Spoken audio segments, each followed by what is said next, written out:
going on there, guys? We back with another one, and today we got to talk about Richard Jefferson and Paul Pierce. Now, there's a little riff, little banter going on between the two.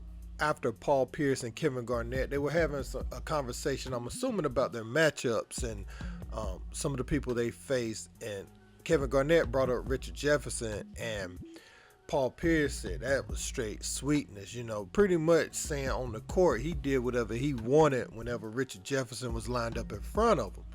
And Richard Jefferson got wind of these comments, man. I'm going to let you hear what Paul Pierce said first, and then I'm going to let you hear what Richard said. Check it out. Richard Jefferson. Oh, that's easy 40. Every time. Every time. Don't even talk about him. He's sweet. He's sweet. He's sweet. Sweet. He was sweet. Hey, look at the numbers, dog. Numbers don't lie, man. Come on. Okay, first let me say this. Paul Pierce, one of the best players of the generation. 100% better than me. Comparing me to him is like comparing him to D Wade. They're different stratospheres. We don't even do that. But let's address what he said. Every time. Sweet. Don't even ask me about it. Bro, we beat you 10 out of 11 times. We beat you 3 times in the postseason in the conference finals. You won a game. There's even a Christmas Day game here. Look at somebody highlight this Christmas. We beat you by 40 in front of all of America. And I was a starting small forward. And then you proceeded to follow that amazing act up with 8 straight more losses, including getting swept in the postseason. Now, I'm not going to sit up here and act like I was a better player than you. I'm not even going to act like that. But to disrespect and say the shit was sweet, I think your definition of sweet's a little bit different. Oh, we beat you 10 out of 11 and kicked you out of the playoffs twice and swept you. Yeah, but the shit's sweet. All right, I got to go to work. So people that know basketball, they caught what Richard Jefferson said in the beginning. He said that comparing me to you is like comparing you to D Wade. And we all remember Jalen Rose cooking Paul Pierce when he was trying to say D Wade was overrated. Check this out. Wade isn't here to defend his honor. I'm here. No, stop shouting to the Wade. Magnificent. No, it's my turn. My turn. Don't backtrack. Don't backtrack.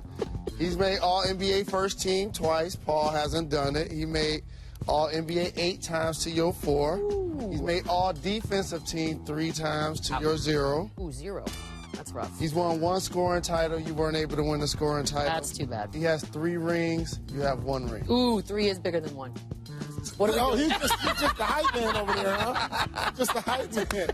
So, yeah, man, Richard Jefferson came with the facts. They kind of own Paul Pierce's Celtics. Now, to put it in its proper perspective, obviously this was before KG, Ray Allen, all those guys coming to Boston for sure. I think it was him and Antoine Walker at the time, and trying to remember the rest of the squad, but I do remember him, Antoine Walker, being the 2 marquee guys during that period. Paul Pierce, let's face it, he was one of the best isolation scorers. You had Kobe Bryant, and then, right on that next level was Paul Pierce. And late in the games, Paul Pierce was one of the guys you wanted the ball in his hands. If he gets to that foul line and pull up, he's probably going to make it. Or he get you in the mid post or something with that step back. So, yeah, man, he was dynamic scorer for sure. Now, to say Richard Jefferson's matchup was sweet, he probably did have a lot of success scoring on him. That's what the box score says. But Richard Jefferson is saying that it's still a team game, and we won those games that you speak of. And that's not on the individual player. I think at the time they had Vince Carter, they had Jason Kidd, then they have K-Mart, they had Jason Williams, I believe. Did they have Jason Williams and K-Mart at the same time? So they had a team. The team was definitely better. Like I said, the team, they had a lot of success, had some playoff success. At the time, too, Richard Jefferson was a younger player, so Paul Pierce, he was able to take advantage of that. Paul Pierce, he's been critical of a lot of players over the years. Obviously, he was critical of LeBron James at times, but he gave him his props after he broke Kareem's record. And some people look at that like, you give him props when it's no longer popular to hate on a person, or, it's just you get too much resistance when you hate on a certain thing. So, hey, let me jump on this side because it's just too lonely over here. They're looking at it as that type of praise. Paul Pierce, he rates himself pretty high. I mean, he's a good player, but I think at times he thinks of himself and his playing career a little bit too high. A lot of the argument around the Boston Celtics is they're the most overhyped team that only has one ring. To hear people talk about them, you think they had 3 or 4 rings. According to like a lot of people, they said that that one ring. But at the same time, I think what helps their legacy a lot of times is the fact that they were very difficult for LeBron James to get past, and ended up causing him to go to Miami. Granted, those guys was in the later portion of their career, so it wasn't as bad when they came together. They were all in their mid-30s at that point, but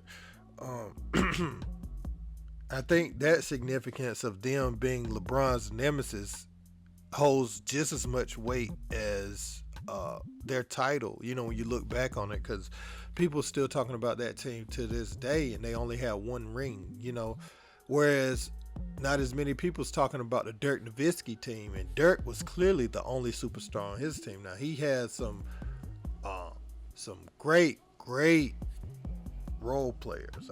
He actually had Jason Kidd at that point in his career. I think Jason Kidd was about 40 at that time, and